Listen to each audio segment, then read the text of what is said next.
Hello everybody and welcome to the Summer 2012 Finals edition of MBHL on the Ball. I'm Matthew LaFleur Herwood. 4 months, 13 games, 3 playoff rounds, and 1 goal. The MBHL Championship. In this episode, we crown 4 new champions. Teams who've battled through it all. The good, the bad, and the ugly to get to this point. Game 2 of the finals. Let's get straight to the action from the Club West Island Arena. Game 1 comes to us from the B-League and features Stacked versus Stars, 2 veteran teams battling for the title. It all comes down to one game and it's sure to be a beauty. Stacked is literally stacked with talent. Players like Stu Klein, Adam McSweeney, Dave Gallagher, and Matt Hart are serious offensive threats. While coming in as a third place team, they surprised the first place Stars in Game 1 with a convincing 5-2 victory. It would be a mistake for Stacked to think that this series is done. But I think they thrive on being underdogs, and I expect them to turn things up. Stars are way too good to give up that easily. Superstars Alex Dorion and Kevin Kuzmarski will need to show why they are the 2 most respected opponents in the game. Held quiet in Game 1, these guys will need to adjust and find a way to produce offensively. They'll need help though, but the supporting cast on this team is deep and full of skill. I wouldn't be surprised if they take it to a minigame.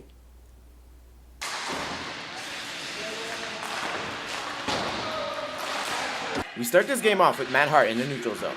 He dipsy doodles around his defender at the blue line, but can't beat Stéphane Leon far side. With Stacked on the power play, Dave Gallagher wins a faceoff straight to Tim Beck, who roofs it past Leon. 1-0 Stacked. Stars look to respond soon after, but Bobby Ivkovic stones Kevin Kuzmarski at the faceoff dot. Just an incredible glove save. With less than 2 minutes left in the first, Gallagher will pick up the ball behind the net and feeds to Klein in the slot, who makes no mistake using his defender as a screen to give his team the 2-0 lead heading into the second. Just 3 minutes into the second now, Hugo Tassone will find Alex Dorion alone in front, who whips a one-timer past Ivkovic. The lead is cut down to 1. Stars look to tie it moments later, but the tip shot floats over and lands on top of the net. Soon after, Klein is sent in on a partial break. He outweights everybody and sends his second goal of the night behind a sprawled Leon. It's now 3-1 Stacked. With just over 6 minutes left in the game, Matt Hart will basically put this game away when he finishes a beautiful 2-on-1 with Klein. Just moments after that, Blair Kleiman will hit the post on a 3-on-1. With 2 minutes left, Klein will complete the hat-trick in an empty net to make the score 5-1, and Stacked are officially crowned the 2012 D-League champions.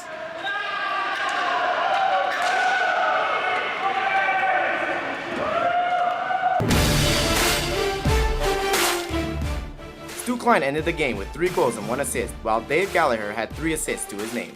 Despite finishing first in the B-League, the Stars were unable to muster up much of an opposition against Stacked in the finals. Our second game is for the F-League Championship between the B-Sharps and UHC. In Game 1, UHC shook the B-Sharps, scoring 2 quick goals and never looking back in a 4-0 Game 1 victory. Players on both of these teams know each other very well and both really want to win this championship. The B-Sharps will look to their big guns, Mark Guerrero, Mark Cavallo, and Mike DeMeglio, to lead the way at both ends of the court. These guys are exceptional players and hate to lose, so they will no doubt bring their best stuff. Bhavesh Patel has a secret formula for building teams, and UHC is no different. Chris Sikonolfi, Dave Gallagher, Keith Sims, and Tim Beck are not the flashiest players, but they get the job done. This team is very disciplined and play their system perfectly, giving up the fewest number of shots among all F-League teams. This game will be very heated, and it'll be interesting to see who cracks first.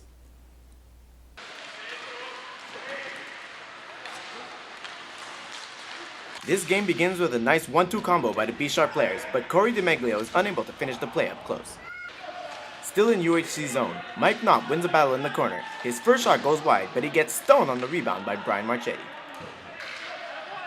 Now in the B-Sharp zone, it's Chris Sikonolfi who makes his way out of the corner, but his shot is wide on Ryan Eisenberg. In the second period now, Mike DeMeglio wins the opening faceoff, breaks through the D, but can't find an opening on Marchetti. Now with UHC on the attack, Eisenberg is forced to make a big save up close on Dave Gallagher, who was left alone. He just gets enough of the ball to redirect it off the post. Jimmy Pantelli then gives himself a great scoring chance. First he gets the ball into the center and shoots through traffic, and then when he gets the ball back in front, but can't handle the pass. Still in B-Sharp's zone, Steve Arcaro plays hard to keep the ball along the boards against Dan McManaman, only to see his shot saved by Ryan Eisenberg.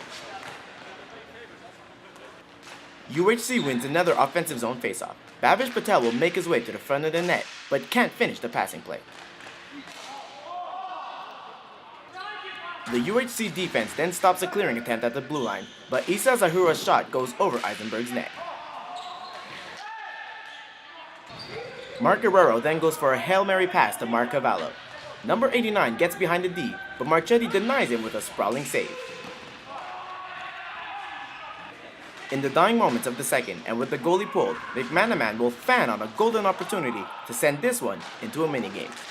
That would spell the end of the B-Sharps, as UHC takes the best-of-3 series and claim the F-League title. This marks another championship for the already highly decorated UHC team. At the end of it all, it was the B-Sharps' lack of offense that cost them the championship, having been shut out by Marchetti in both games. In the R-League Championship Series, we have Sticky Situation versus Hat-Trick Swayzes. In Game 1, first place Sticky Situation took it to Hat-Trick Swayzes, beating them convincingly 6-2. Hat-Trick goaltender Chris Cameron will be called upon to steal Game 2 for his team, while players like Victor Beater and Jay Thompson will have to step things up offensively. If there's any team who can orchestrate a comeback of this magnitude, it's Hat-Trick Swayzes. After losing Game 1 of the semis 5-0 to second place Triple Threat, Hat-Trick Swayzes got their act together and took Games 2 and 3 to make it to the finals. They've worked too hard to get here just to let it slip away. Sticky Situation has been a force all season long and is looking to add the icing to the cake. With one game left, I expect them to put the pressure on Hat-Trick Swayzes very early on to crush any hope of a Cinderella story comeback. The scoring 1-2 punch of Maxime Fortin and Phil Lett will be called upon to hammer in the final nails in the coffin by scoring early. If Sticky Situation can jump to an early 2 or 3 goal lead, the rest could just be a matter of waiting out the clock.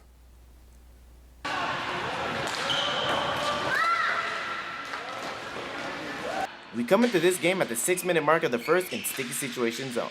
Off the faceoff, Stephen Carrier makes his way to the front of the net and picks up the Shane Gaumont rebound to give his team a 1-0 lead.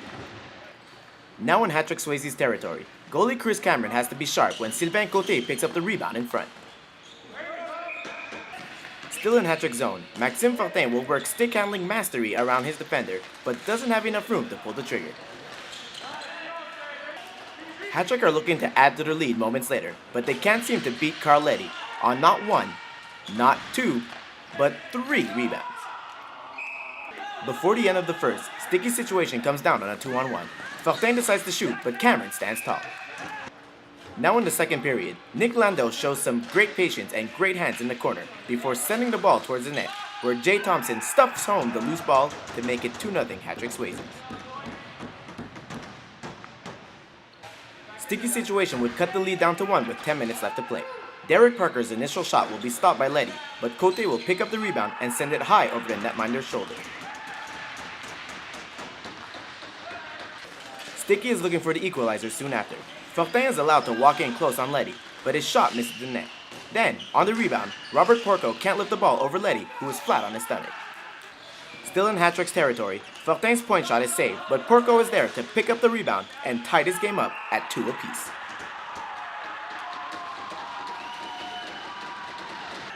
Justin Pfeiffer would then get a great chance to seal the fate of Hat-Trick Swayzes when he finds himself alone against Cameron, but the goaltender turns him away. No matter though, as with the tie, Sticky Situation takes the series and with it, the R-League Championship. In the end, the Hat-Trick Swayzes were unable to keep their early lead, while Sticky Situation did just enough to not have to play in a minigame, where anything can happen. Chris Cameron faced 24 shots in the game, but wasn't able to steal it for his team. Our last game is brought to you by the M-League and has the Outlaws facing off with the Beercaps. The Outlaws have an uphill climb facing them in Game 2, as Beercaps stars Jesse Goodsell and Marc-André Element show no signs of slowing down from their torrid scoring pace. If the Outlaws want any chance at winning the M-League title, they'll need to find a way to shut these two players down. They'll need to play extremely tight defensively and capitalize on the few scoring chances they'll get. A 1-0 victory is a better objective than trying to shoot it out with these snipers. Outlaws captain JF Hoopy will need to lead the charge and keep his team focused, while Stéphane Trudel will be asked to produce goals when it matters most. For Beercaps, they'll need to keep their energy in check and not get overconfident. While favorites, they're not immune to making mistakes, and it could cost them. They have all the ingredients needed to become champions. They just need to follow the recipe.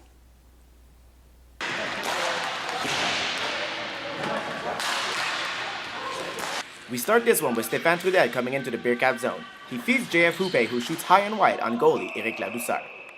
Now in Outlaws territory, the first shot goes high on Glenn Chicoine, and the rebound is first missed and then saved. The Beercaps will open the scoring at the 12-minute mark of the first. Marc-André Leman's shot is blocked, but Jesse Goodsell grabs the ball and whistles a wrister past Ladouceur. 1-0 Beercaps. With 2 minutes left in the first, Brian Menery gets the ball at the Outlaws blue line. He tees up a howitzer that blows by Ladouceur up high.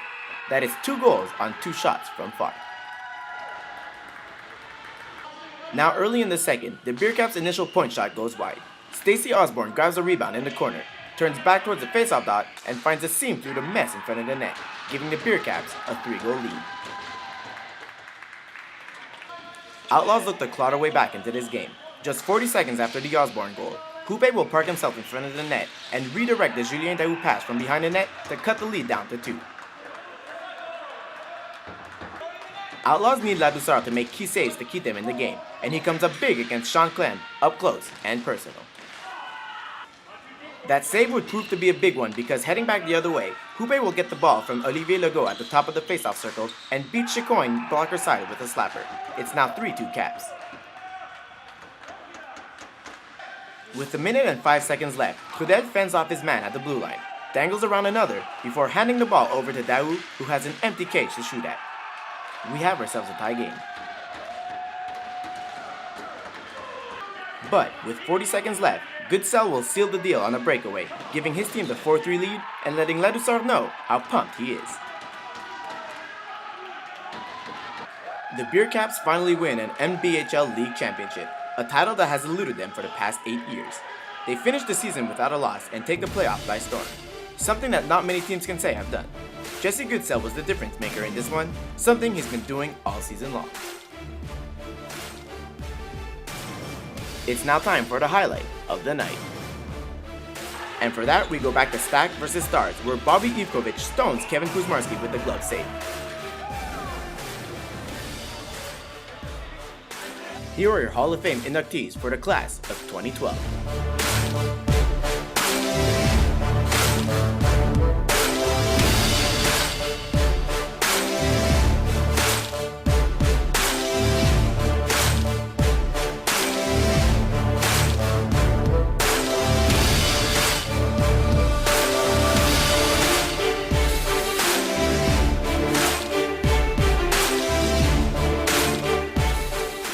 That's the end of another great season in the MBHL. I'd like to congratulate all the winners from this past summer and the new Hall of Fame inductees. It's been a pleasure covering the games this season. Teams have given us plenty of action to follow and enjoy. I look forward to seeing you all in the fall season. Until then, like us on Facebook, follow me on Twitter, and we'll get you geared up for another series of MBHL On The Ball episodes to enjoy. Take care for now.